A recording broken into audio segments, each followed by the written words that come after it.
セックスをする時の体位の数は50とも100とも言われている。しかし 50% 以上のカップルは一つの体位でセックスの始めから終わりまでを通すというのが現状のようだ。体位を変えるとセックスの味付けが変わるので、思いもよらなかった快感が味わえたり、セックスへの興味が増したりとメリットは多い。2人でセックスの体位の話をするということ自体が2人にとってバリケードのない完全に親密でなければ行えないことなので、2人の絆はますます強固なものになっていく。体位を変えると視野に入るパートナーに新しい発見があったり、違った感触で合体感を味わえたり、少し工夫をしてみたくなったりと、セックスが新鮮なものになっていく。さて、ここで体位の変え方について話をしたい。体位を変えるときに大事なのはスムーズに行うということだ。極端な変わり方は良くない。あまりにも体勢の違う体位に変えたり、体位を変えるのに時間がかかりすぎたりというのは避けた方がいい。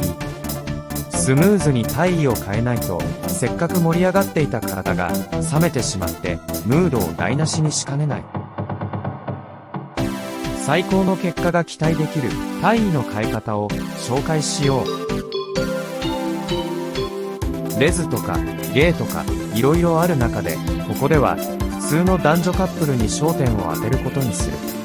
まずセックスの体位で一番人気のある正常位で希望するなら69も混ぜながらペッティングをし合い感度を高める。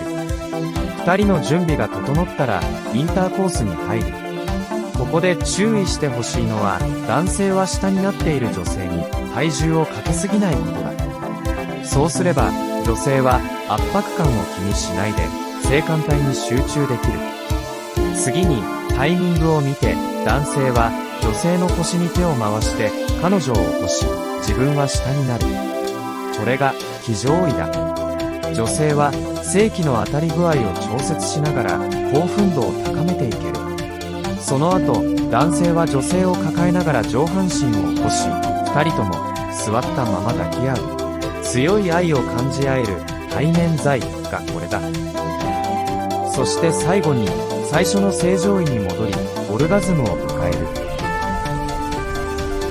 ぜひ体位を変えたりしてセックスの満足度を高めてほしい。今回はここまで。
この頃は男も女もほとんどの人がアダルトビデオを見ている。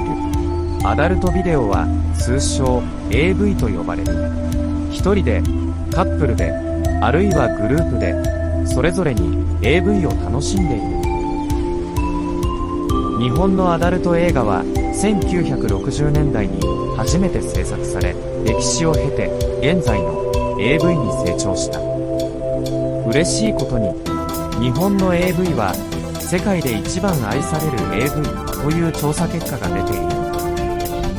ところで AV が生活に与える影響は大きい。 AV 鑑賞が日課になっている人も多いし、 AV 中毒になっている人も少なくない。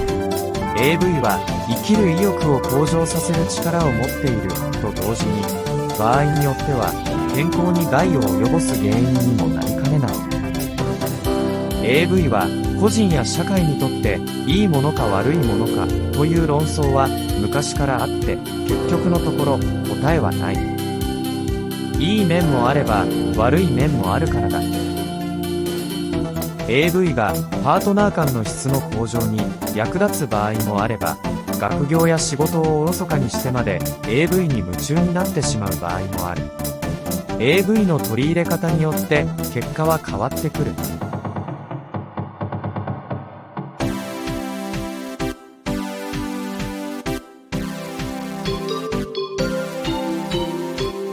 パートナーとの会話に AV の話題を持ち込むことができるカップルは素晴らしい結果を生む。一緒に AV を楽しむことができるカップルはより充実した張りのある人生を歩むことができるのだ。その一方で AV による性的快楽に溺れて日常生活に支障をきたすとしたら、その人は麻薬中毒者と何ら変わることはない。人生を立て直すために勇気を持って治療を受けなければならない。治療すれば必ず治る。性欲がある限り AV がなくなることはないだろう。 AV を善にするのも悪にするのも使い方次第だ。セックスが脳にいい影響を与え、それが健康につながる。そのことに貢献する AV を善として利用しない手はない。自分の日常生活をより意欲的なものにしたり、創造性を高めたり、パートナーとの関係をより密度の高いものにしたり、新鮮度を高めたり、AV 効果には素晴らしいものがある。今回はここまで。